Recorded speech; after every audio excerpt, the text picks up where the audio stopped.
Howdy. Just wait a sec. This is really annoying. I've just had this bloody thing pop up in my face. Let me just play around with this a little bit. Is this like one of those puppy dog ear filters? Yeah, I think so. Sweet. It's right in my face and it's live. How good. How good's that? Let me move this right to the front. Why isn't Twitch paying us? Like we're top of the line content. Some of the best content there is available. All right. Hey. All right. How you going? Sweet. If you don't know us, my name's Josh. My name's Mackenzie. And we are going to be talking about the NBA Midseason Awards. Something we're both super excited about. We're both pretty keen to get into this topic. Yep. It's more I don't know, just what we think. It's like the So Far Awards. It's kind of like giving people credit that they deserve the credit.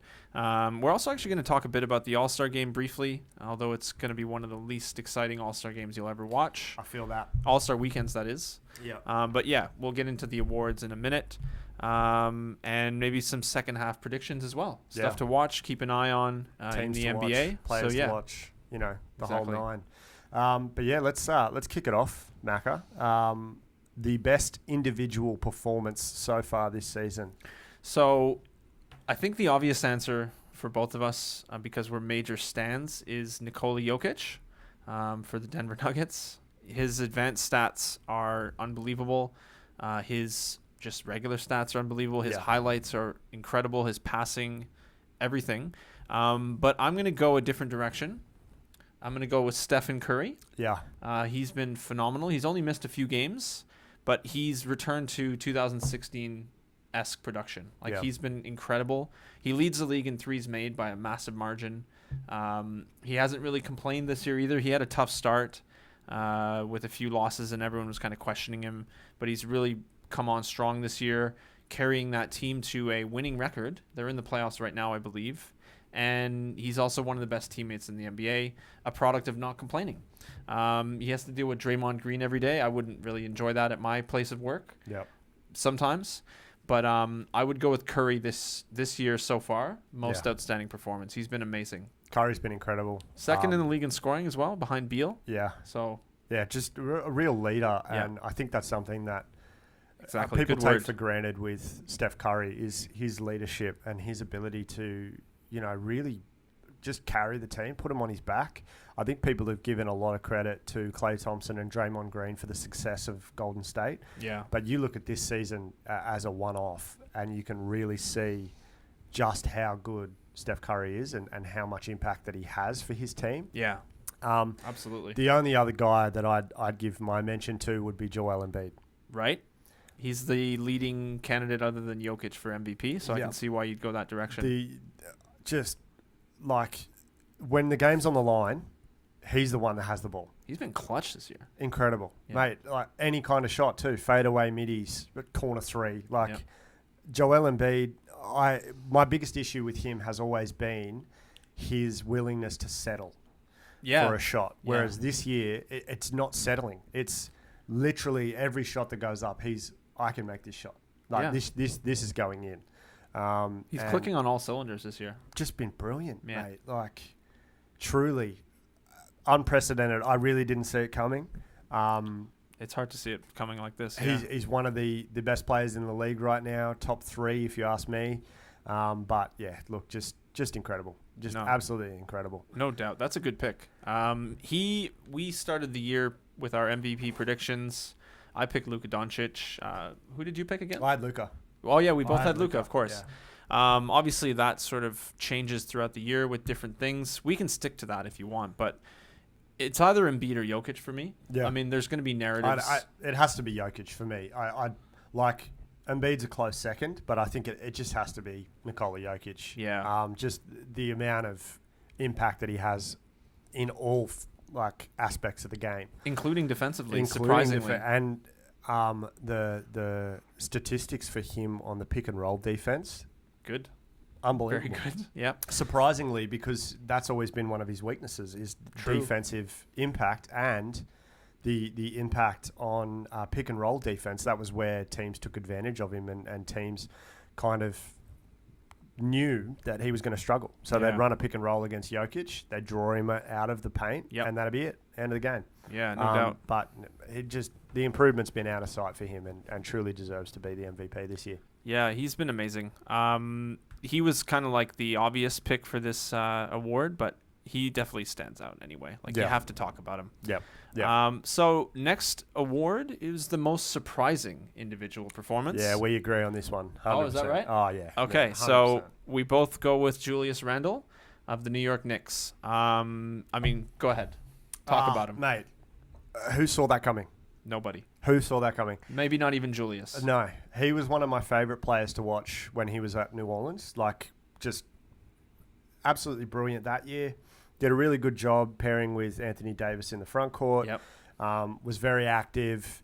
They lost Davis for a portion there, and he was averaging like 35 and 12 or something. He was crazy. Insane. Yeah. But this season, the passing has improved. The ball movement's improved. Shot making. He gets to his spot and then hits the shot. Like, that's always been one of his downfalls, has been he's kind of always been able to get the shot that he wants, but he hasn't been consistent enough to make that shot and consistently hit, the mid-range jumpers and the three-point jumpers. But like, any time he gets the ball now, you know that the outcome's going to be either the ball goes in or he gets his own rebound. Like, he's just been that aggressive this year, and been one of the reasons why the Knicks have been one of the harder teams to beat in the East. The best defense statistically in the league. Not necessarily because of Randle, but definitely a tough outing for every team. They're going to be competitive, and he's so tough to handle on the offensive end. Like you were saying, he showed that with the Pelicans, and now he's just continuing to show that in New York City. Yeah. I think what was interesting about this is with the Knicks, they've had like this stench about them, almost like a dumpster fire stench for so many years. To expect him to come out and be an all-star and for the team to be above 500 for the first time in seemingly forever, it's just, I didn't see it coming at all. Like, RJ Barrett's come a long way this year, but even at that point, RJ Barrett and Julius Randle, he's kind of needed Julius Randle to get to that next stage. He's needed someone to take that pressure off him. And then the emergence of Emmanuel Quickley, and then they've got Mitchell Robinson. And Austin Rivers has been amazing for them. I knew it. You did pick it well. I'm coming out on a limb here, and I'm going to say that I knew that was going to happen. Oh, I thought you were going to say he's going to win, like, comeback most player improved. Of the year or something more. Yeah, one of those awards. He's not quite at that point, but he's been exactly what I expected him to be, with a bigger role. He's been outstanding. Yeah, he's been put kind of the team on his shoulders a couple of times and come off the bench and really shown the ability that everyone's expected of him to this point in his career that he hasn't really shown. I know. But now he's actually a trade target for a lot of those top teams in the league, looking for some bench points and productivity off the bench. Yeah, it's funny because I think Austin Rivers had a big stigma about him, even going back to Duke, where he's kind of Doc Rivers' son. Oh, he has all the benefit of being the coach's son, the famous NBA coach's son. Yeah. But he's pushed way past that. Yep. He's a legitimate player now. He's not really just is in the league because of his name. Yeah. He has shown his worth time and time again. Yep. I just had a quick question with Julius Randle. Do you think he can be a number one guy on a championship team? No. See, I don't think so either. No. But the Knicks are going to milk him for all he's worth at this point and try to get the most production and out of him. They should. There's been a lot of talks because the Knicks kind of want to be more, not more competitive, but they want to get better, more superstar players in. Yep. Do you trade Julius Randle while his value is high? I don't think so. I think you hang on to him for now and try to build around him with better pieces than him even. See, I think that they should trade him while his value is high. Wow. I think they should move on Randle now and try and pick up another piece. Only because his future, I think, is as a 2 or third. Like a 2 or 3, second or third option. 2 or third. I gave you 2 different, ways of saying that. But anyway, a second or third option on a successful franchise. I think that part of the problem is that New York aren't able to capitalize on their assets. They've always struggled with, if a player's successful, they instantly hand them the keys and that's it. Yeah. I think that most successful franchises are able to look at an asset and go, okay, we could actually end up with something better here. Like, let's say they pick up 2 first-round picks and a starter. So they trade him to the Rockets for Victor Oladipo and 2 first-round picks.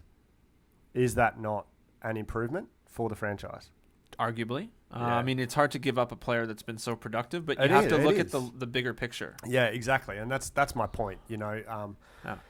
Being able to move off Randle now would show growth and development for the franchise. And I think that's where they need to kind of be right now, is looking at those options and looking towards the future. They're doing that, no doubt. Like that. But it's tough, yeah. His value is so high right now. I mean, I'm sure there's some other teams that'd love to trade for him, and he's arguably one of the best contracts in the league for what he offers. 100%. So next award, most disappointing individual performance so far. Just some candidates to think about for everybody. Russell Westbrook, Blake Griffin, Jamal Murray, Davis Bertans comes to mind. Anyone else you can think of? Disappointing. Duncan Robinson? Maybe John Wall.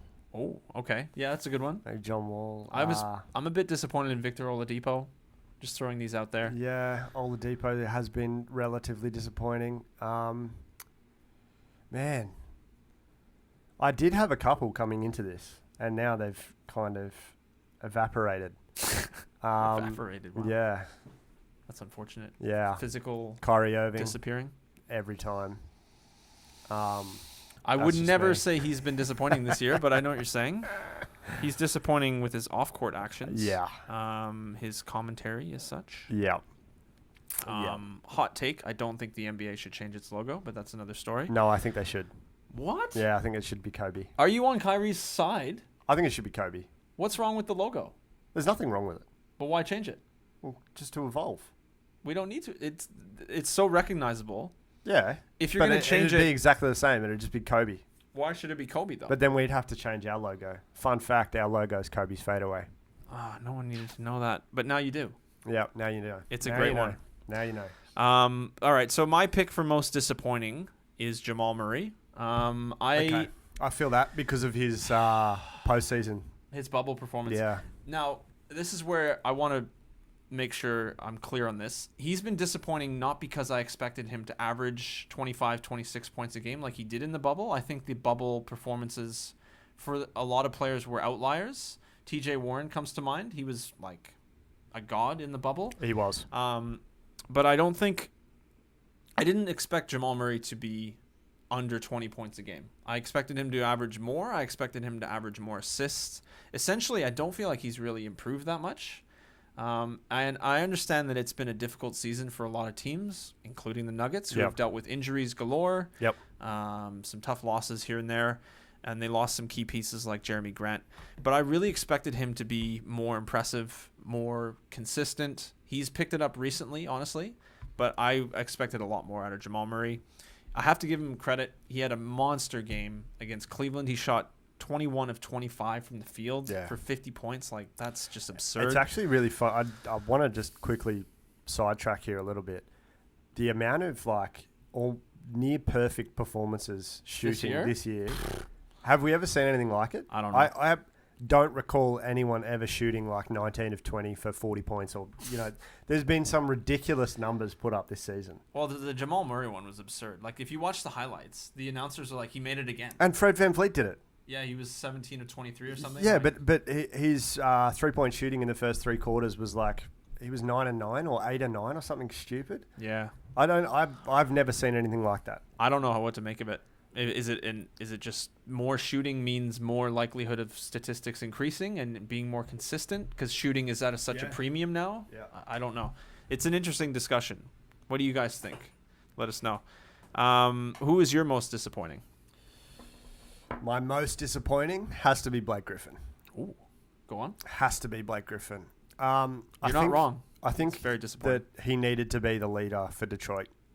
They needed someone to come in this season, and if the franchise was going to do anything, which we kind of said, before the season started, that Detroit were going to be one of the worst teams in the league. That was very obvious.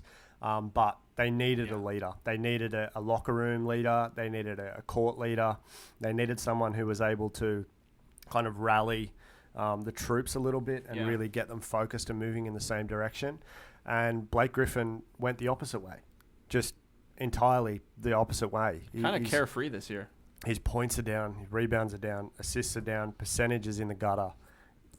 I didn't see it coming, and I didn't see his career falling off a cliff like this. Neither did I, because he had his first or second year in Detroit. His first year. His first full year in Detroit. There was the half year after he was traded from the Clippers.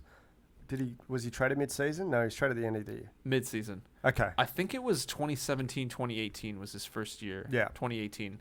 He was really good. Really good. Really good. Almost averaged a triple-double. His game had evolved from... What was that? He was like 28 or 25, 7 and 6 or something.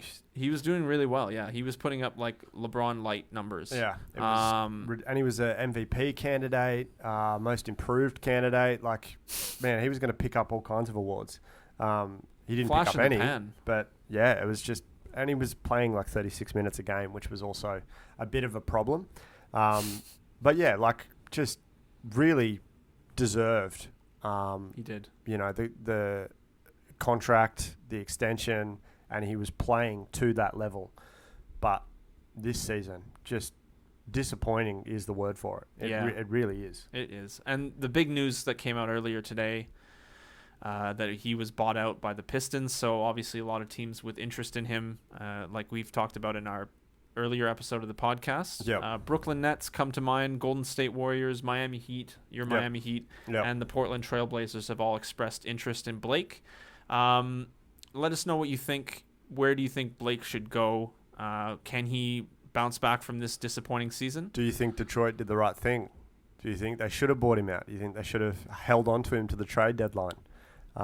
These are all things that I don't know whether they considered or whether he was able to be traded. We're not in that room, but the buyout seemed to happen very quickly. Once they'd made their mind up, that was it. It would seem so, yeah. Like he was sitting out, he wasn't playing, but at the same time, there should have been someone there that would have been willing to possibly make that move. I don't know. It's an expensive contract. It's a very expensive contract. He wouldn't have ended up on Brooklyn with that contract. No. The other thing, too, with him and that buyout, I thought was interesting. What I thought was interesting is I initially thought it would have been the most expensive buyout of all time, but it was only like the 7th. Yeah. There was some statistic, I think ESPN or someone put out. It was crazy. Like, that's a lot of money to just basically shoulder. I don't know how they did it. I think they might have stretched the contract. Yeah. Maybe. I'm not sure how they would have done it, but... Well, it's now over 2 years. Oh. Yeah. So it's $26 million this year and then $20 million next year or something, because there's a $13 million pay gap. I saw a tweet about it. I might be able to find it. It's tough to just swallow that contract. It's really rough, and you know, I don't know whether they did the right thing or not. That's the biggest problem I have. Is it the right thing by Blake? Yes, but it's probably not the right thing by the franchise. Yeah. It's going to handcuff them and give them a handicap for the next 3 seasons, because the cap hit this year is $32.7 million, and then the cap hit next year is $29.8 million. And that is a huge portion of your salary cap. Detroit. Gone. What are you going to do, Detroit? It's rough, but it is the 7th highest penalty of any player being bought out in history. Wow. And that says something. Guess who had number 1? Detroit. Wow. That's not as surprising. That's crazy. Yeah, there's like Larry Sanders is there, Derek Fisher, Sean Kemp, Deron Williams, and Vin Baker. Yeah. So for those that are curious, the number 1 of all time was Bison Dele of the Detroit Pistons. Yeah. So Blake coming in at number 7 for that one. Interesting. It's rough. It is rough. Yeah. All right. Next award, best team performance so far this year. I think it's pretty obvious. Yeah. I guess we're going to agree on this one. one. Yeah, 100%, man. This was my pick all the way. It has to be the Detroit Pistons. They've been unbelievable this year. Yep. I think they're undefeated so far this season. They haven't won or lost a game. They're 0-0. I don't know where I'm going with this. That was a poor attempt at a joke. The real answer is the Utah Jazz. Yeah. They are outstanding You so said far Detroit, this year. didn't you? Yeah. Yeah. That just went over. I just was like focusing on changing the screens over, and I like completely missed the joke. And I was like, "Where is this going? Like, what are you talking about?" 0-0. That's fine. You know what? Everyone has those days. Everyone has. Today's those that days. day. It is. Wait to hear the podcast. It's full of blunders. Yeah, the Utah Jazz have been outstanding. Yeah. I've got just in my notes they've been playing harmonious basketball. They have been. Really, just beautiful team basketball. The ball's whizzing around the court. It really is, and it's zipping inside and out, and all the way along the 3-point line, and they're really embracing the 4-out, 1 inside type of play. Yeah. Everyone can shoot the ball except Gobert. I also really love the fact that Derek Favors has been playing the 5. I'm happy to see him back in Utah. That was a great fit for him. Really was. Because he was not good in New Orleans last year, but he deserves to play. He's a great player, and he fits well in Utah. He knows the system, right? Yeah. So with Utah, like we were discussing in the earlier podcast. And they're still underrated. Sorry to interrupt. That's right. They're still underrated. You know, they've got somebody. There's a player on the team. Mike Donovan Conley? Mitchell. Oh. Donovan Mitchell, who is still one of the most underrated players in the league, even though he is clearly the leader for that franchise. Yeah. Rudy Gobert, one of the best defenders in the league. Rudy Gobert? Yeah, shut up, flight. Has to come up every time. Rudy Gobert.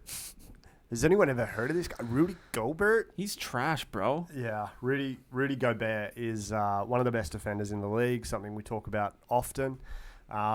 Mike Conley. But Mike Conley this season has just, last year he was very, very bad. Very, very bad.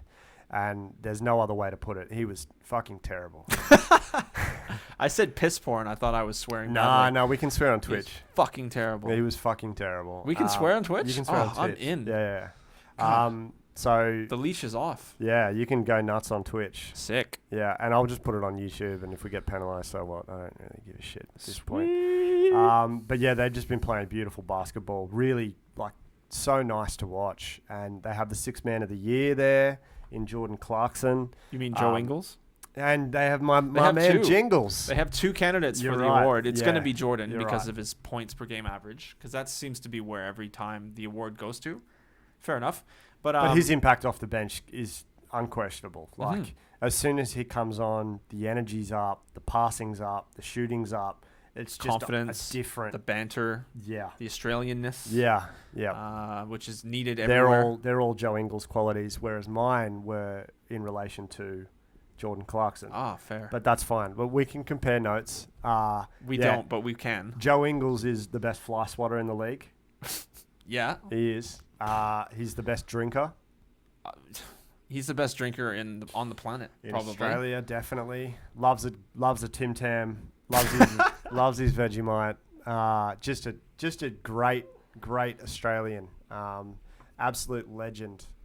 Joe Ingles is one of my favourite players of all time. He can sing Waltzing Matilda by heart with his eyes closed. Yeah. That's the only other Australiana thing I can think of off the top of my head. That's really good. I appreciate that. But yeah, shout out to Joey Jingles, Jingle and Joe Ingles. Yeah. All you ladies out there that are single, get after Joe Ingle. He is married, but that's fine. I don't know why I said that. He's married. You're welcome, Joe. I'm pretty sure he has kids too. Yeah. You know how it is these days. Yeah. But look, Utah are currently leading the West, and I did not see that coming. I don't think you saw that coming.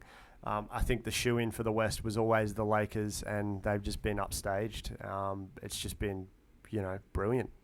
Honestly, just brilliant. Absolutely outstanding. Brilliant. Yeah. No doubt. I really like that Conley's had a resurgent season. He's been so important to that team for stability. Yeah. There was a lot of calls for him to finally make the All-Star game this year. I don't think that you can put him above Donovan Mitchell or Rudy Gobert, but nonetheless, he still deserves credit. Yeah. I do want to see them face some adversity, though. Yeah, I think that's too. where the good teams get separated from the great teams. Yeah. And the Lakers have been through adversity. We've seen the Clippers go through adversity and flop. We'll see how they bounce back. But the Jazz haven't really faced any this year. I'm curious to see what happens, especially in the playoffs. Yeah, for sure. All right. Most surprising team performance. Who do you got? Surprising? New York. Okay. I like it. New York. I like that. They have just been way better than I thought they were going to be. I had them down with Detroit. They have been.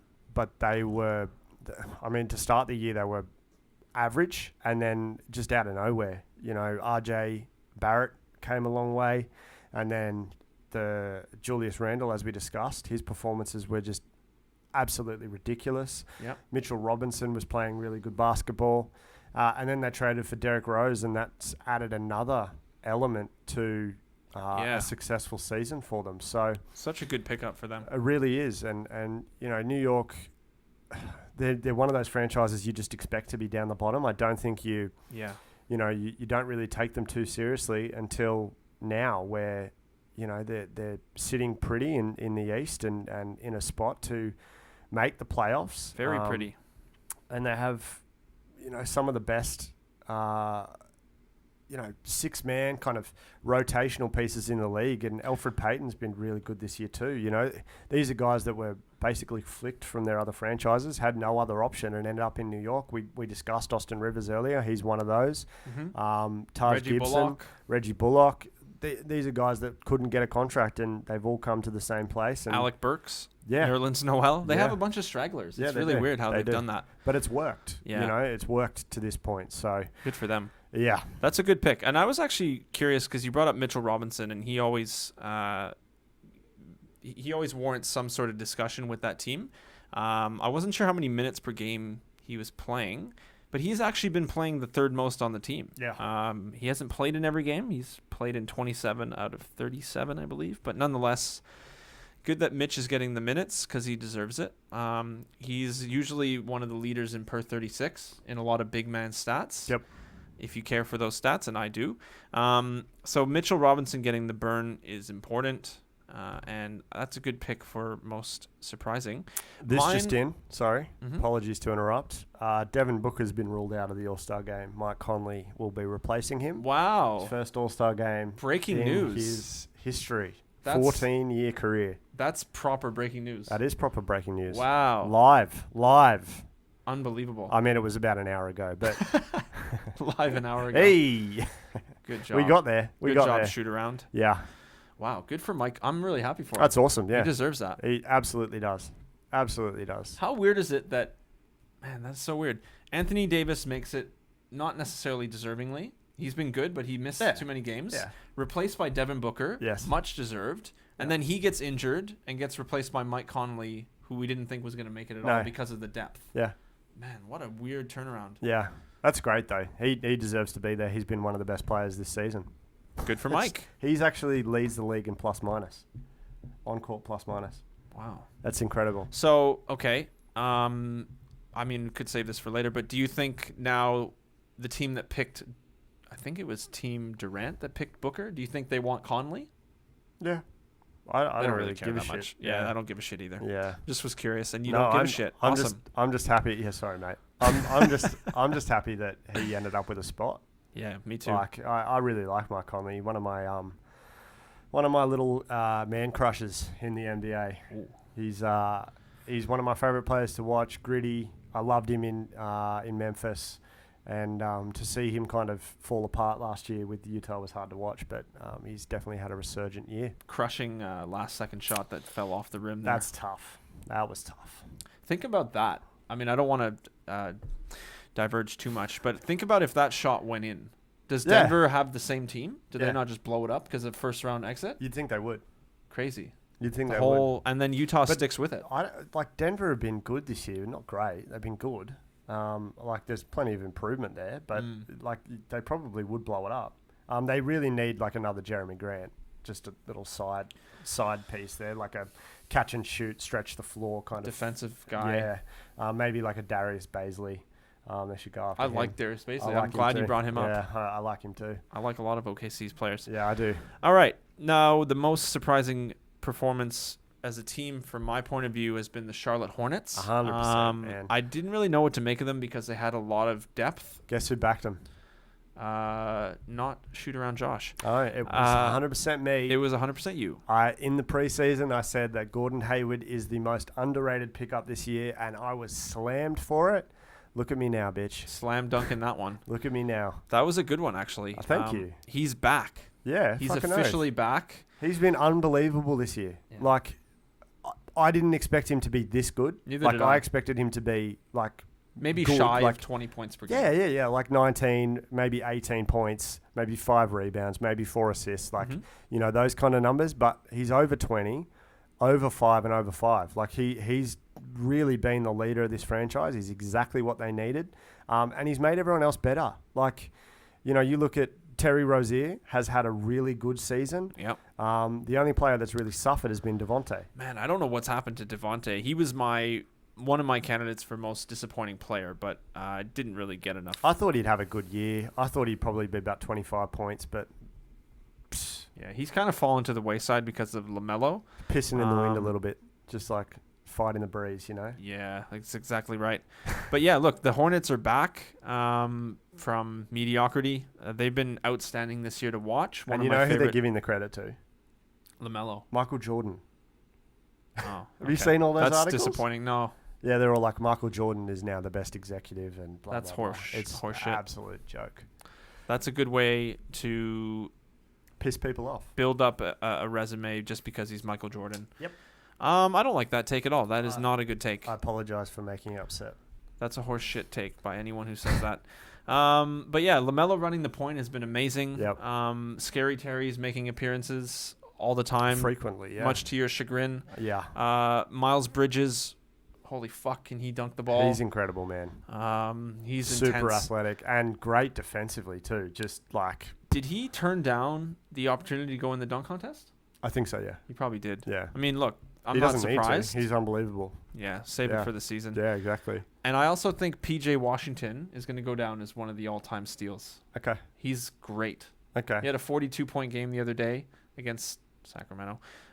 So that's not necessarily the best defensive team. Nemanja Bjelica was guarding him. Maybe. I'm assuming. At best. They don't have much else. He's going to get paid, first of all. But deservedly so. I like his fit on that team because he can defend every position. Mm-hmm. Maybe not bigs like Joel Embiid necessarily. But he's not bad. He's not bad. Like, he's 6'8". Like, he's not bad matching up against bigs, but that's not his best matchup. He's a very good perimeter defender for a 4. So yeah, exactly. Yeah. Good for them. Go Hornets. All fly. Hashtag all fly. Most disappointing team so far. Who you got? Most disappointing. I'm going to say Milwaukee. Oh, I like that. They were I think they were my runner-up. I had him as 1. I had him as in the 1 seed in the East. So did we. So did I, mean. I'm going to sidetrack a little bit here and say that I didn't love the Drew Holiday pickup. You've said that, yeah. I've said that a bunch of times. You would have preferred to keep Bledsoe? I would have, mate, I would have got rid of Bledsoe too, but I just don't think that Drew Holiday was the right fit. And I've said it a bunch of times. But beyond that, Chris Middleton and Giannis has that relationship run its course. That the way that they play together, is it working? Is it generating wins? Are they? I don't know what to make of it. It's really weird because this upcoming playoffs is going to be a good barometer for what they do in the future. Yeah. I think you're right with the Middleton thing. As effective as he is and as good as his advanced stats are, and they are terrific. In fact, I think he was snubbed from the All-Star game. Yeah, but I agree with that. Yeah, I don't know how far you're going to get with that roster. And I'm definitely going to disagree about Holiday, but still it's not enough for that team. Yeah. Like, they need to do other stuff. As far as disappointing goes, I like that you brought them up because I, like you said, expected them to be first in the East. I expected them to be dominant as usual in the regular season. I think they've changed a bit of how they've played, and they have lowered their sort of I think they've lowered their ceiling for what they could be somehow. It might translate differently into the playoffs, but the way that they're playing hasn't necessarily been as impressive. Yeah. They were running through teams the last 2 seasons. Yeah. I think they were, averaging... Well, they were dominating 60 in the wins season. a game. Yeah. 60 wins a season. And, dominating games. Once they hit the playoffs is a bit of a different story because their strategy didn't translate to the playoffs. Yeah. See how they go this year. I don't know what to expect out of them. But, definitely disappointing. It's rough. It's hard, I think, being a Milwaukee fan at the moment because... there's so much expectation on that team with a 2-time MVP in Giannis. There is. And they're just not delivering to that level. Like, most of their players have been disappointing this year. Like, you look at that roster, and most of those players are underperforming. But they didn't make the right moves this offseason. I don't think that they've given Giannis the best chance to win. And I also don't think that Budenholzer is the right coach for Giannis. They'll probably move off of him unless they make the finals, honestly. Yeah. I don't see them making the finals, but if they do, that would save his job. Otherwise, I think just don't know what candidates out there are better at the moment. Than Budenholzer. No, like for Milwaukee, like what coaches are available that can take them to the next level? Like who's better? Lloyd Pierce? No, I'm just kidding. He just got sacked by Atlanta. Yeah, he wouldn't be a good pickup. He'd be a terrible pickup. He would not be a good pickup. There isn't really anyone that comes to mind. Maybe Jeff Van Gundy. I don't even know if that works. There's no one out there. Like Ron Adams, the assistant for Golden State. I would say Jerry Stackhouse, but he's coaching almost at retirement. Yeah, you're right. Ron Adams is a good thought, but he might be retiring. Jerry Stackhouse was on the market until he went to coaching college. Jacques Vaughn, but that's the same sort of situation. Like, you don't want one of those guys. You need someone who's going to reinvent that offense, and Jacques Vaughn wouldn't do that. He'd make them better defensively, but they're already, at that level. Maybe Budenholzer is the right fit for them. That's but the I don't thing. know. Like, unless someone comes available that's better, then there's maybe Tim Duncan. Like, really, we'll try and steal him from the Spurs. Duncan. He's an assistant at the Spurs.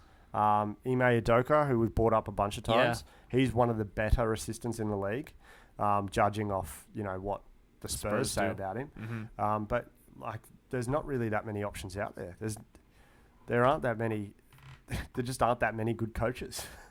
It would seem so. There's probably some candidate out there that we're not thinking of. There's some good Heat assistants, but they're young. Like they're the first people that come to mind because they get interviewed every year, but they just never pick up a job because they're young. But I don't know, mate. Chris Quinn? Yeah, he's probably one of the better assistant coaches in the league. I don't know. Good luck, Milwaukee. Yeah, all the best. Definitely. My most disappointing team award goes to the Dallas Mavericks. Dallas. I don't know why. It's hard to really make out why they've been so disappointing. Mm-hmm. I think we both agreed that we had them around 2-3 in terms of the West. Yes, I had them at the top. I think I had them just behind the Lakers. Yeah, so yeah. Either them or the Nuggets were right behind the Lakers for sure. Yeah. And they've thrown that in our face and gone, nope, we're going to be average at best, if not terrible. Porzingis has been disappointing. He was injured a bit. When he's on the court, he's not a number 2 option. He's probably a 3rd option at best, at very best. Josh Richardson has continued to propagate the idea that he's a disappointing player. He has not played well this year after having such a promising beginning to his career in Miami. Yeah. His stock plummeted rapidly in Philly, and he hasn't really built it back up in Dallas. He's done a good job defensively for Dallas. That's about it. They needed more than that. They need the offense. Yeah, they need the 3-point shooting and mid-range shooting. They were swapping. He's one of the most effective mid-range shooters in the league still. They don't need that. But they don't, exactly. There's no value in that. You got Luka Doncic who can get you open. You need to be on the perimeter. Like, it's a 3-point league. Yeah. You Those middies are not where he should be making his bread. No.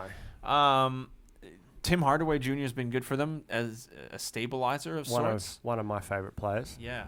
But the whole team, like, I honestly thought they had a perfect roster built up. Yeah. And it's been disappointing. I don't know what to make of it. Yep. I think they can turn it around in the second half of the season, but that remains to be seen. They may just be a shit team this year. Yeah. Or a middle of the pack team at best. There's a good chance that they just stay stagnant. That they don't move from here. There's going to be a lot of question marks if that happens. 100%. Is Luka a superstar? No, we'll see. Come on. Yeah, come on now. So best rookie performance by an individual other than LaMelo Ball, because he's the obvious choice. He gets all the credibility. I mean, all the talking in all the major media points. I think you know my answer, mate. Cassius Winston? Come on. No, I liked him before he was signed to a 2-way contract. It has to be my man Tyrese Halliburton. Yep. Good guy. It still pisses me off that he was drafted so late. It really grinds my gears. Every team that didn't pick him, they'll regret it forever. Honestly, every single one of them will regret it forever. I think the only teams that wouldn't have regretted it are Charlotte. Charlotte. I think the Warriors really like Wiseman. Mm-hmm. Well, he's right for them. So Wiseman's right for them. LaMelo's the right pick for the Hornets. They needed a salesman. They needed a guy that can bring people into the stands. Salesman, I like that. LaMelo Ball's that guy. Halliburton's not going to sell jerseys, and he's not a poster boy. Yeah. But he's someone that will be in the league for a very, very long time. He's just fucking good at basketball. Mate, that's even an understatement. Like, he's the most effective rookie this year. His percentages are insane. He's hovering around 50% field goal percentage for what it's worth. Defensively, he's brilliant. Yep. He understands offense better than any other rookie. He understands defense better than any other rookie. Yep. And active. He's so active on the court, and that's a lot of the times new rookies come in, they're not sure where they fit in. They won't, get too involved, or they'll hang back. And I think you can say the opposite about some of the lead rookies in this league. Like, LaMelo Ball is constantly active, but that's what makes them good. You know? That at least they're trying. At least they're throwing their hat in the ring, and they're constantly trying to get their hands on the ball.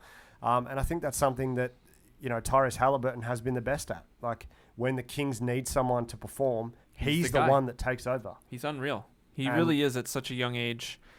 He's been incredibly impressive for the Kings in such a kind of a lost season for them. They need a new coach, as we've discussed. He's made De'Aaron Fox better.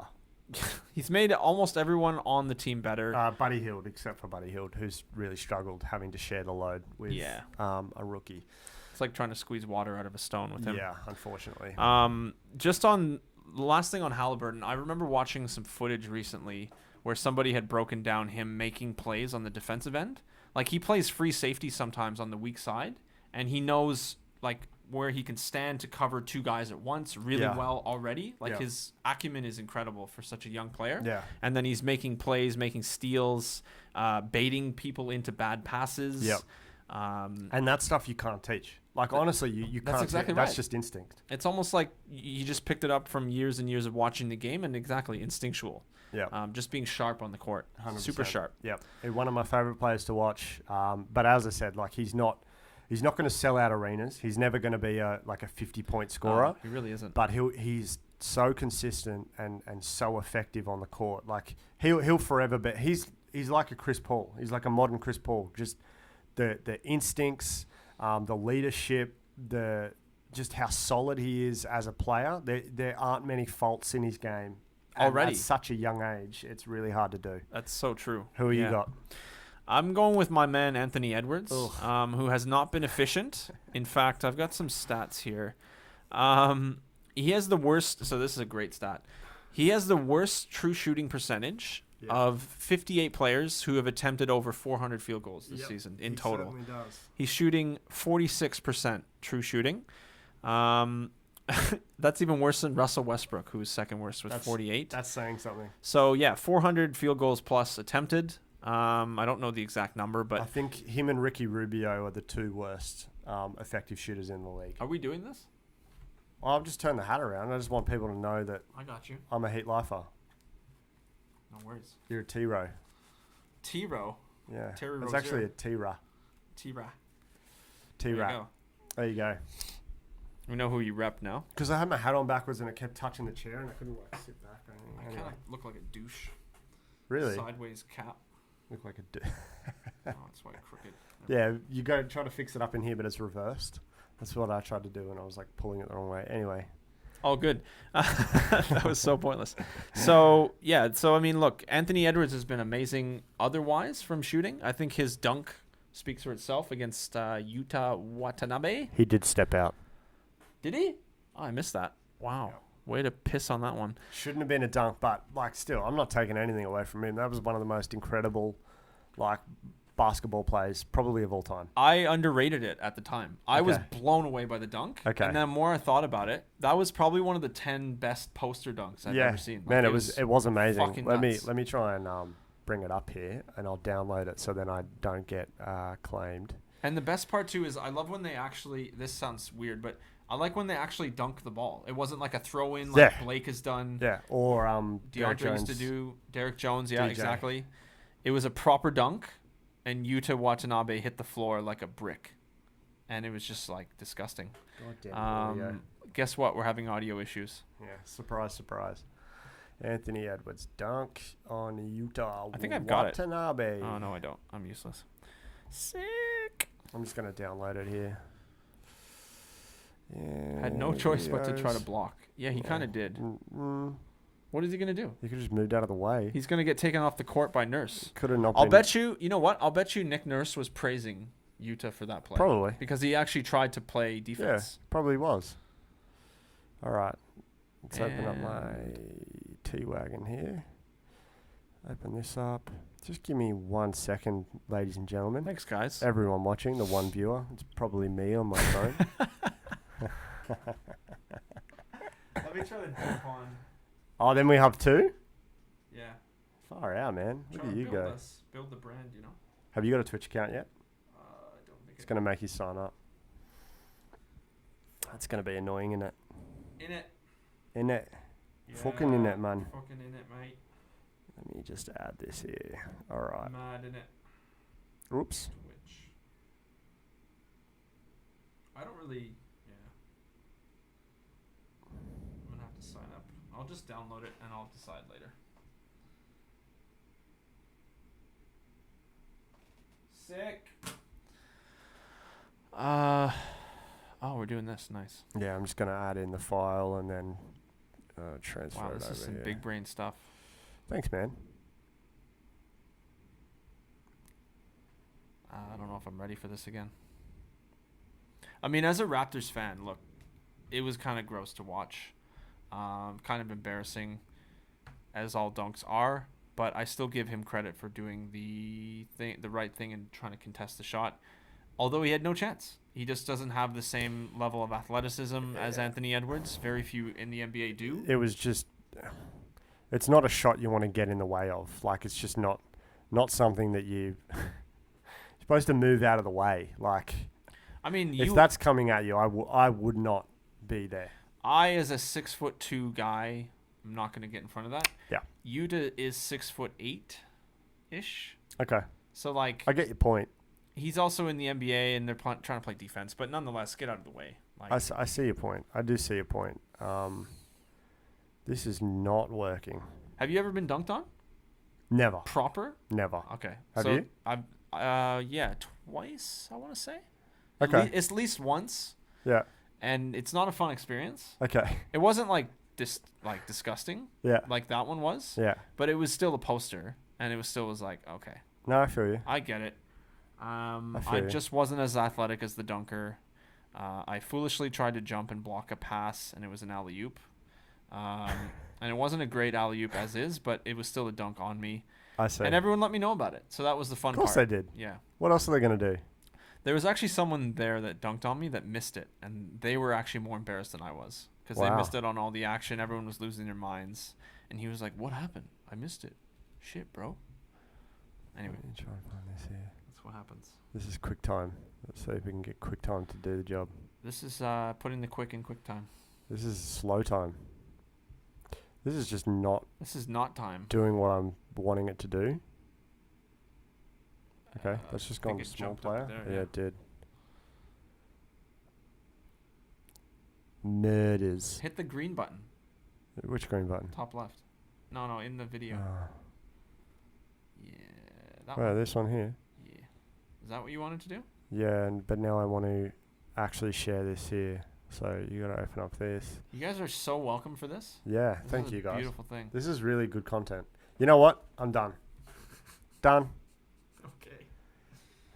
Quick. Okay, let me just try and find it here. This is now playing. Done.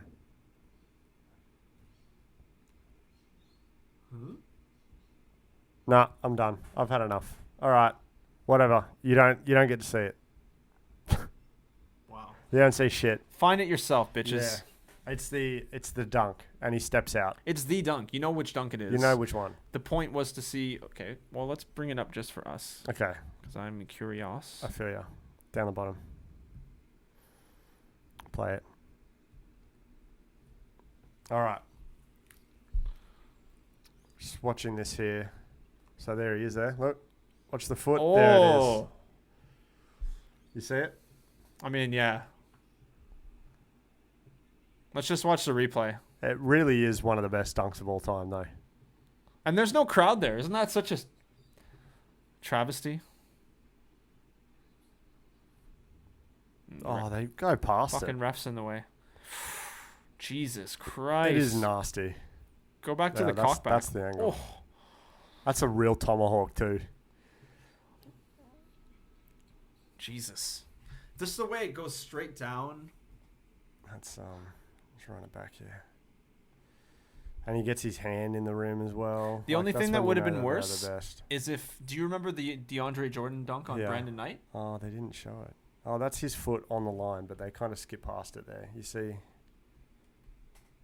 So you can kind of see where his foot was. Wow, they just missed it. Yep. God damn. I think they knew. There might be one. Oh, no, there's no more replays. No. Oh, no. Oh, no, that's him getting the and one. Did he miss it? No. He's money. That's why he's my best rookie performance. Okay, I feel ya. All right. But, yeah, look, Anthony Edwards, that was gross. Brilliant. He's still my pick for rookie of the year. At this point, I have to pull behind that one. Yep. I don't know if that's going to pan out, but we'll see. Yeah. Thank God I didn't put any money on it. Most outstanding single game performance by a player. So I've got a list of things to pick from. There might be an obvious answer for some of you. What do you think, Josh? My Embiid. I got Embiid.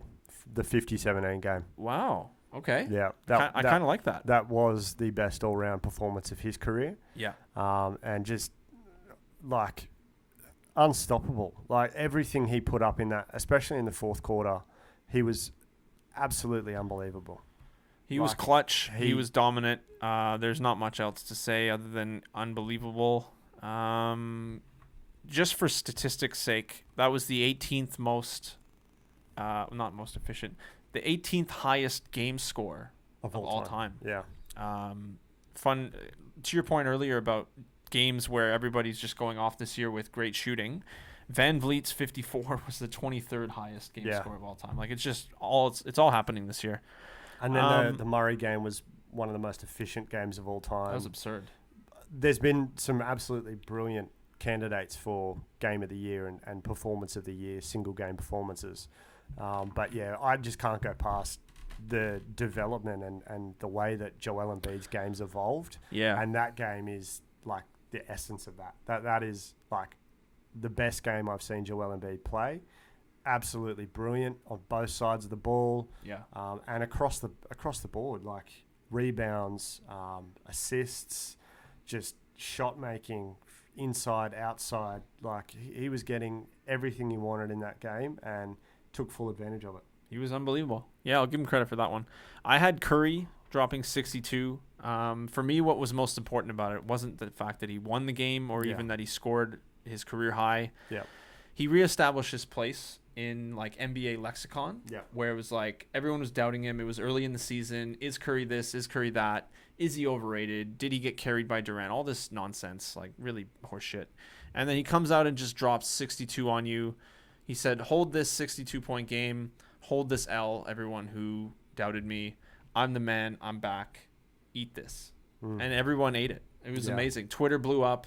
The highlights were spectacular. He was just dribbling down like he does and just popping from wherever he feels like. Never doubted Steph Curry's ability. I can't say I did either. I hate that people were still questioning, that he was even half the player that he was. I know. It's unbelievable. The opinion of him changes so often. Like, I think people have a recency bias in a lot of cases, and there's also Well, because they didn't win last year. Short-term memory loss, and they didn't win the year before. Yeah. That's now Steph's gone. He falls out of favor just like that. It's just not the case. You know, Makes no sense. He had an injury problem last season. Yep. And it was never going to hinder his long-term career. Like, it was always a short-term injury that they just allowed him to sit out the rest of the season. And they're like, well, it doesn't matter. We don't want you to get hurt. Like, you're carrying the team right now. How about you just have this season off, have a rest. We'll give some young guys a go and make some changes. And they did. They made some trades and picked up Andrew Wiggins, which was a sensational move, by the way, front office. Surprisingly good move for everyone involved, except maybe Minnesota. Except Minnesota. He's been a real shining light, actually, to be honest with you. Two-way Wiggins. Yeah, defensively, his plus-minus is off the charts. The way he matches up against players one-on-one, he's one of the best defenders in the league. Yeah. The thing with, Steph Curry is that everyone knows what he's capable of. Yeah. I just think that people think that if he's not doing it all the time, that's right, then it's just not going to happen. But he doesn't have to do it all the time. He doesn't have to put the team on his back, and that's been the best part about watching Steph Curry this year, is that everyone knows what he can do. Yeah. Like, he comes down halfway down the court and he's being guarded. He's probably being picked up full court in most cases. But having more weapons on his team allows Steph Curry to pick his shots and pick his moments. And that's what makes him so good. He's better suited to have more, this might sound like a cold take, but he's better suited to have more talent around him to maximize everybody's abilities anyway, including his own. Yeah. And we saw that when Durant came over. Yep. This could have happened with, it's happening with Wiggins. It's just like, if he's your number one and you have good pieces around him, I don't see any reason to doubt the championship viability. They need more pieces anyway. We know this. We'll see if they pick up any of these trade candidates or buyout candidates to improve the team around Steph and company. But, yeah, that game was unbelievable, and I'm glad he did it. Good for Steph. Yeah. This is a random one I thought I'd bring up. One under-the-radar player that you've enjoyed watching this year, if any. Yeah, wow. I'm trying to think of one. I can go if you want. Give you some more. Probably Jeremy Grant. Okay. Yeah, he's been under the radar Jeremy because Grant. he's in Detroit. Yeah, he's in Detroit. The other guy would be Christian Wood. So let's just talk about the two bigs that, kind of traded places, but not directly. Mm-hmm. Jeremy Grant is more than what I thought he was going to be. Definitely. And he's capable of more than I thought he would be. I believe, sorry to cut you off, I think he made both of our worst contracts list. He did. We also slammed the signing. Yeah. I also, look, I'm going to stick to my guns a little bit and say that hanging on to Christian Wood would have been my preferred option still, even with Jeremy Grant kind of evolving as a player. But he has been better than I thought he was going to be, and he's one of my favourite players to watch. Yeah. His length and athleticism allows him to get to his spots, and then his shooting ability for a guy that size and of that length is arguably one of the better shooters in the league at that size. Yeah. And he still has that catch and shoot ability. It'll be really good to see him pair up with the point guard that they've just drafted there, that his name is escaping me, the French fella. Oh, Killian Hayes. Yeah, he's nice. He is nice. He's a really good distributor of the ball. I don't know how, that's going to pay off long term as a career, but it'll be good to see him paired with an actual proficient point guard rather than having who have they got running the ball up the court at the moment? Well, they just traded for Dennis Smith Jr., so that's no good. Although he had a very nice dunk the other day. Yeah. They don't really have much. Oh, they have DeLon Wright. Yeah, DeLon Wright. I like DeLon Wright. That's right. But still, Killian Hayes going forward, that's a good He has to be the point guard. And it'll be exciting to see what they're capable of once they have the roster sorted out. Now, removing Blake Griffin, they do have that huge penalty for the next 2 years, which is going to hinder it's a big yikes. Jeremy Grant. But I think that Jeremy Grant's now put himself into a situation where he could be traded out of there. Depending on what they get offered. So. I forgot to bring him up, actually. He could be a trade candidate if Detroit just says, fuck it, let's blow it up. Mm-hmm. There's a good chance of that, too. Yeah. They've also got Seiku Demboya, who I like him. hasn't done anything yet, but he has a lot of potential. Yeah. He has a lot of potential. Last year, he was surprising a lot of people in like a pretty lost season. I just butchered his name. You did. I was going to spell it out is. loud, but I couldn't do it quick enough. Good luck. There's a lot of vowels. There is a lot of vowels. But Seku's incredibly athletic, a good three-point shooter. But yeah, he's got a lot of development to do. Big yawn. You're welcome. Big yawn. He played 20 minutes a game last year, and he's down to 14. Oh, there you go. Look at his three-point percentage. You just gave me that yawn. Plummeted. I mean, look, he has been flashing his potential. He's only 20 years old. He's 6'8", 230 pounds, plays a forward position. Seiku Demboya is how you say it, according to basketballreference.com. He's from Guinea. From Guinea. He might be the only Guinean player in the league. He's not. He's not. Bruh. He's not. Who is? If you can name... Oh, shit. No, there is only one. Of course there is. I was thinking of... No one's even heard of Guinea. No offense. Bro. It's true. I've heard of Guinea. I'd be probably the only person who has. No, I was thinking of other African players. Are you thinking of Papua New Guinea? No, mate. Because no one's come from PNG. No one has come from Papua New Guinea. I don't think there will there. ever be a basketball player from Papua New Guinea. They're too short. Are you Googling it? I'm not trying to throw PNG under the bus, but that's I don't think there has ever been a Papua New Guinean basketball player. It's just too small there. There's nothing going on. Oh, their national sport is rugby league. I'm not surprised by that. Did you know that Papua New Guinea is one of the few places in the world that still has uncharted geography? I did know that, yeah. Because it's like there's it's tribal impossible stuff to get there. to. Exactly. Yeah. And there's like tribal shit going on. Like that and Amazon are two of the most undiscovered places on Earth. That's crazy. That's still even a thing. We're trying to go to the moon, but we can't get to Well, PNG. we're trying to go to the moon. We haven't even been under the water yet. This is a geography podcast. Wild. This is a geography podcast. This is nuts. Yeah, I'm unsure that there will ever be a Papua New Guinean basketball player. Please prove me wrong, Papua New Guineans. Please. I would love to be supporting a Papua New Guinean basketballer. That'd be random as. Yeah, man. They are physical as shit. Are they? Oh, bro. I don't know anything about Papua New Guinea other than unbelievably physical. Like, built like tanks and just, mate. Did you play against them in like a rugby league match or something? No, I mainly played against Kiwis. That's not fun either, is it? You just get smacked around. No, they're not fun to play against. They are not fun to play I see against. the haka and I'm done. I'm out. They didn't even do that. They just started and they were already fired up. Yeah, we played against a lot of Islanders and there were a couple of like all right Australian players, but it sounds like a big nah. Yeah, no, I left pretty quick.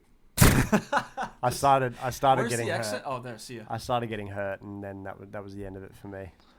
Fair. Yeah, that's rugby league, by the way, not basketball. Look, that's fair. Yeah, basketball. I'm hurt at the moment. That's a whole other discussion. We'll get him back on the court. Yeah. My underrated. Wow, that was really loud. Segmented way off. Just yelled in that. Sorry. My under the radar player that I've enjoyed has been one of my favorite players ever, a former Raptor, Demar Derozan, San Antonio Spurs. Yep. He's having his most efficient season to date by a lot of different metrics. He's actually leading the Spurs to a playoff spot. I think they're 5th right now, which is shocking. I did not pick them in the playoffs. He lost his dad recently, so really rest in peace to Mr. Derozan. Thoughts are with him. Thoughts, prayers, etc. Yep. But yeah, he's been amazing this year, honestly. Not by... I don't think his stats have been mind-blowing. His numbers are up aside from scoring. I actually think it's a slight positional change. He's actually playing a lot of power forward. Yeah, the 3 and the 4. Yeah. Let's pull up his positional stats. He was a shooting guard for a long time with Toronto. Wow, look at that. Yeah. 66% of his possessions... of him on the court, he's playing the power forward. But you go back and you look at his early career with Toronto. Always shooting guard. And it was shooting guard. And then he had 1 year where he played majority small forward. And now, after playing shooting guard last year and small forward last year with San Antonio, they've switched him up. And they've put him at power forward. And it's actually proving to be the right move for DeMar DeRozan. But like... I don't want to get into the semantics and the pedantics for that matter of the positions. Like, it's become such a positionless league. Saying that DeMar DeRozan is a power forward it's not true. It's an injustice to power forwards. He's playing down low more often because of his inability to stretch the floor. I shouldn't say inability. His unwillingness to shoot 3-pointers is probably the biggest, issue that people have with DeMar. I think where people get tripped up is he's not playing power forward. The Spurs are just playing four wings. Yeah, they're playing small ball. And one big guy. So, but his rebounding numbers are up. Yeah. If you wanted to get into, the nitty gritty of it, he's been required to get more boards and to be a presence down low. I guess, from a long-term perspective, he's not a... 7 assists a game. Wow. Good for DeMar. Yeah, he's playing really well. He is playing really well. Yeah, I love watching him play. Good for DeMar. All right. That was it for the awards. Now, let's do some quick all-star predictions. We talked about how we give less of a fuck. I couldn't give a shit. I'm not going to give you any predictions for the game itself other than Team LeBron's going to win. Okay. I think their team is stacked. Mate, I don't even know who's on whose team. That's how less of a shit I could give about this game. They did the whole all-star draft, and there was like a whole bunch of Twitter stuff about it. It was before the Miami game, and I was like, oh, hurry up with this shit. I just want to watch Miami play. Yeah. And then I couldn't even do it because I was working. But whatever. Well, I mean, so LeBron picked Doncic. He's got Jokic. Ben Simmons. He's got Curry. He's got Ben Simmons. I don't remember who Durant picked. That's his butt buddy. Ben Simmons and LeBron, they're best friends. They're in each other's pockets all the time. Sounds about right. Yep. That's what happens when you sign with Clutch. Yeah. That'll do it. I'm just going to pick Team LeBron, and I put in our notes here, who cares? My hot take for the skills challenge, Domantas Sabonis wins it. Hot take. He'll be paying a fair bit of money too, so jump on it. I was going to say Robert Covington's a clear favorite, but no one would agree with that. He won't pass the passing challenge. Why is he in the I have no idea, mate. Really don't know. Probably the most confusing selection for any All-Star related but thing even ever. Chris Paul being in the skill, I love Chris Paul, but come on, he's in his 15th year. Do we really need to see Chris Paul in a skills challenge? Maybe as a juxtaposition to the rest of the lineup. But I like seeing bigs in the skills challenge. I think that's more entertaining. You know what? You're right. They should have just did it all bigs. They should have. Or just had an all small, like 4 smalls and 4 bigs. Yeah. There you go. Change it, NBA. There you go. Yeah. Fuck you guys. We talk about you all the time, but fuck you. I honestly think this is the worst lineup for a skills challenge I've ever seen. It's terrible. Domantas Sabonis is going to win, and then everyone's going to go, holy shit, you were right. Vucevic. Doncic could win, but I don't think he's quick enough. I think Sabonis is much faster up the court. So there you go. All right. Well, and Vucevic is going to put in the slowest score of all time. He is arguably the slowest player in the NBA. He might exceed an hour for his attempt. He might. How about the dunk contest? So the 3 contestants I don't know. I don't understand what's happening this year. They've cut it down to 3. Yeah. Obi Toppin from the Knicks. Yeah. He won't win. Too tall. Anthony Simons from the Trailblazers. He's very good at dunking the ball. And Cassius Stanley from the Pacers. That's my winner. Cassius Stanley. I was going to say I have a hot take. There's obviously a lot of people are bashing the contestants because it's not really big names. It's not their fault. It's not their fault, exactly. League. I think because the expectations are so low, we're going to be surprised how good it's going to be. Yeah. You're probably right. I'm going to pick Cassius Stanley as well because I think he's probably the best dunker of the bunch. Obi Toppin can definitely smash the ball. He's just too tall though. Tall players don't win the dunk contest. Generally not, unless you're Dwight Howard and you do some gimmicky Superman shit. Yeah, that was stupid. That wasn't even a good dunk. I agree. Hot take. Medium was take. Not good. Medium spicy take. Yeah, but I think that the Pacers will do the double. Not that it's important or that it matters in any capacity. But Sabonis will win the skills challenge, and then Cassius Stanley will back it up, win the dunk contest. Do the double. The 3-point competition. We had Steph Curry, Devin Booker, Donovan Mitchell. Well, it's not Devin Booker anymore. Oh, right. Yeah. I don't even know who they replaced. I don't think they might have put in Mike Conley doing the 3-point contest too. You reckon? Maybe. It's a chance. Okay. But I think the winner there is a man yet to come. Keep going.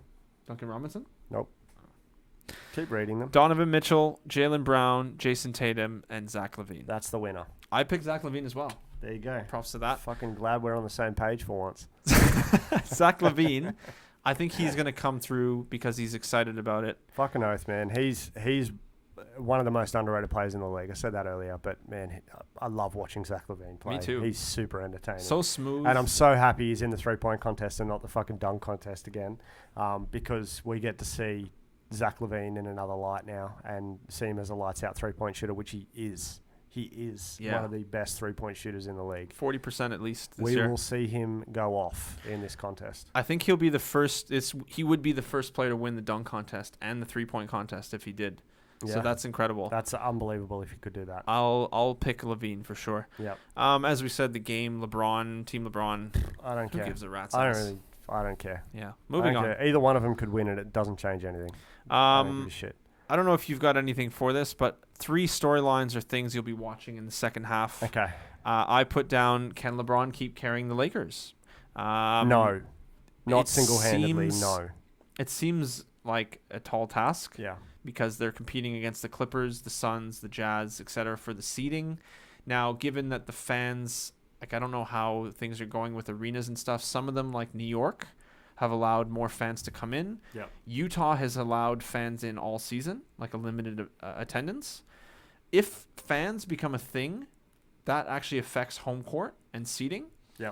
Otherwise, I don't see seeding really mattering. As long as you can get into the playoffs, I think you have a competitive shot if you're the Lakers and LeBron. But getting to the playoffs is what I'm talking about. His engine, he's like an engine running at 8,000 RPMs, and we're all waiting for the belts to snap. Yeah. Like, I really don't see why. He's just so much better than everyone else. Yeah. But I just don't know if he can. I don't know if he. Like, we question this every year, but it seems insurmountable, the amount of burden he has to carry. That's what I'm saying. Yeah. He's so much better than everyone else that it's just unfair. Like, it just kind of falls on his shoulders because by default. The team are willing to just give up the ball to LeBron. They're like, oh, well, LeBron will win it, so they don't bother. You know, like, it might not be how it is. Like, that's just how it looks from the outside looking in. It looks like that a lot of the players are happy for LeBron to just do it, and, you know, they'll get their 10 points or whatever, and that's it. And it's just not going to work long term. Like, the guy's doesn't make any sense. 36 years of age. Exactly. He needs help. And that's why Anthony Davis was brought in. And unfortunately, Davis's injury has put a lot more pressure on LeBron. They won't go very far without Anthony Davis. Exactly. Yeah. And I think Davis needs to come back and, like, be healthy the rest of the season just for this team to maintain consistency leading into the playoffs. Yep. But yeah, so my second one, and you actually answered this earlier, will Miami reascend to the upper echelon of the East as we expected preseason? You feel like they will? Definitely. You mentioned conference finals potentially. I think if this team is fully healthy and clicking, they're terrifying because of their versatility. They have all sorts of ways of scoring on you. They have Bam running the point sometimes and cutters off of that. Most of the time. If they get... I think what's being overlooked is that they signed Avery Bradley, and he's barely played. He's been injured, and he had the virus. So. Yeah. It's crazy that he's... Yeah, like, he was going to be a big piece on this team, and he just hasn't played. But he bolsters their defense. Definitely. Like, big time. Yeah.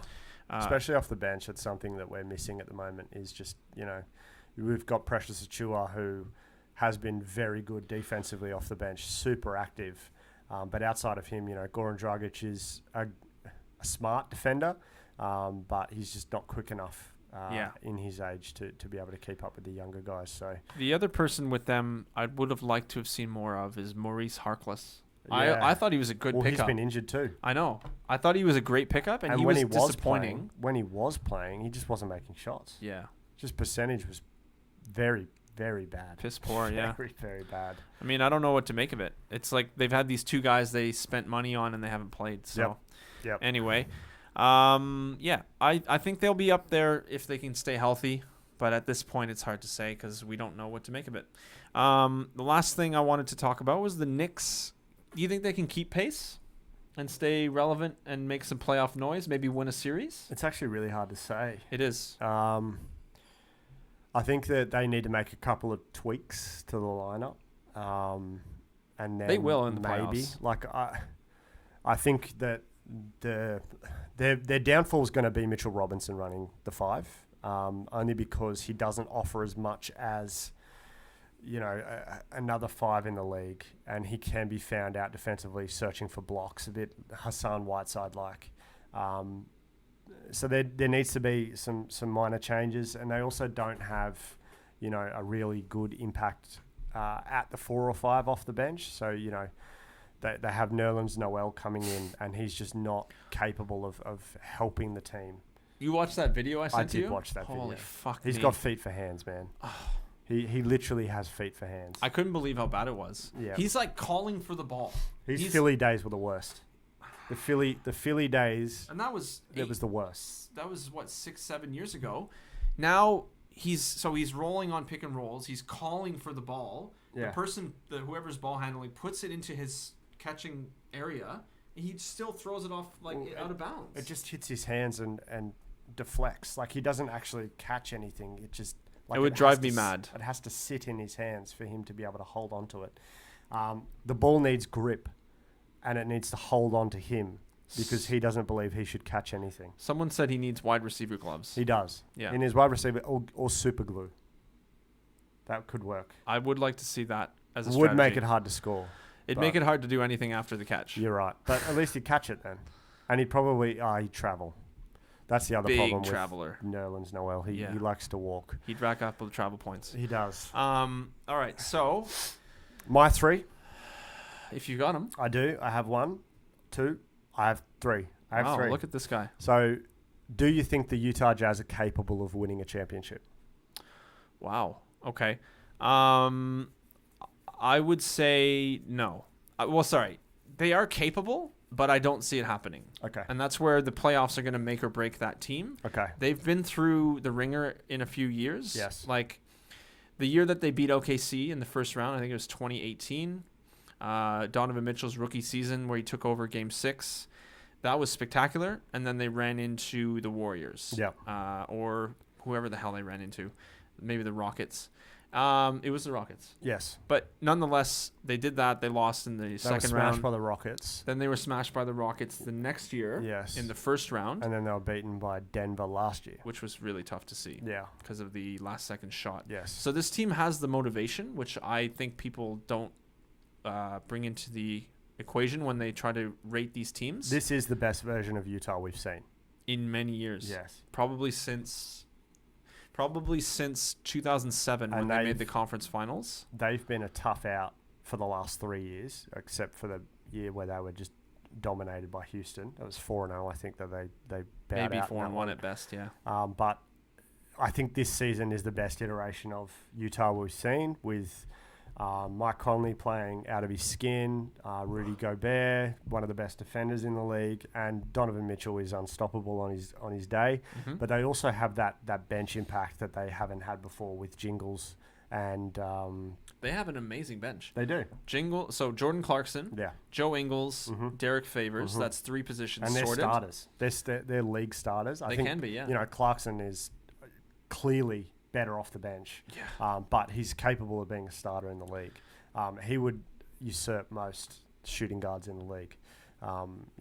I think as well he gets forgotten about as George Niang. Yeah. He's a great player. George's Niang. Yeah, he's an outstanding 9th guy, if you will. 3-point shooter, just elite. Smart player Catch too. And shoot. I didn't know much about him, so I started watching some of his highlights, including college.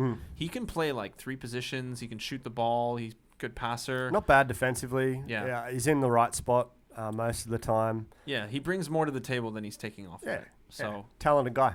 Yeah. Talented guy. But yeah, to answer your question, I don't think it's this year. Okay. I think there'll be a challenging, you don't want to play them in the playoffs, ideally. But I don't think they're going to beat the Lakers or even the Clippers. That's fair. I think Bogdanovic is one of their biggest. You meant Bojan. Oh, sorry. It's so confusing. Man, just name yourself something different. I know, right? Just like call it. How about the Atlanta guy? His name he has the same name except Ovich at the end. I know. Bogdanovic. Yeah, I know. How uncreative could you get? I know. I would say my name live on stream, but, I was going to put it into perspective for everyone. I was going to say yours as well, because yours is pretty funny. Mine's pretty random, yeah. Yeah. Anyway, the point I'm trying to make is that Utah are leading the West. They should technically be favourites to make the conference final, and they, whether they get out of that matchup, like even the second round in the West is going to be rough. Like the second round will probably be the Warriors, Utah, LA, and LA. The West is going to be a bloodbath. But even Denver, like Denver's there too. Like, the play-in tournament leading to the first round. That's a mess. That's a mess, and it's must-watch TV it's though. Just a super rough conference because everyone is just playing out of their skin. The East, I think, and this is my next question: do Philadelphia deserve to make the finals? Deserve? Like, will they be there? Like, do they, with everything they put into this point, would you have them in the finals at this stage? Yes, you would. Okay. It's hard. Oh, sorry, I picked. I don't even know what I said, but I want to say it's either. I mean, it has to be either the Nets or the Sixers. Mm-hmm.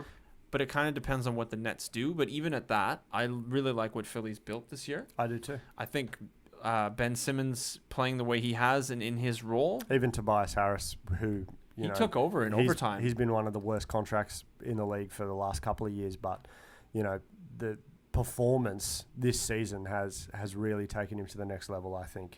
If you don't look at the contract, he's been great for them. He has been. He took over in overtime against Utah the other day. Put in some buckets. But, yeah, I like Philly to make the finals. I think Embiid's finally taking it very seriously. He's been healthy all year for the most part. Simmons is in a great position to just do his thing. Doesn't have to shoot the ball. They've got Seth Curry sniping away.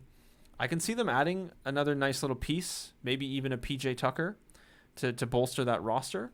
But, yeah, I'll see them in the finals. Okay. I'll take the Sixers in the finals. You take Sixers over Brooklyn right now? Right now. So they add Andre Drummond, and then it's different. I'd probably take Brooklyn, even maybe to win the ring. All right. So my second half of the season, I'm going to call them the team to watch.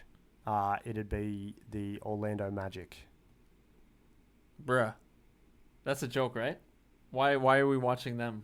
If they make the right moves. I turn that TV off if I see them on. If they make the right moves in the second half of the season. Like the problem I see in the West is that outside of that top 4 or 5, which is like Denver, Golden State, Utah, LA, and LA, there's no one else that can possibly challenge them, right? Mm-hmm.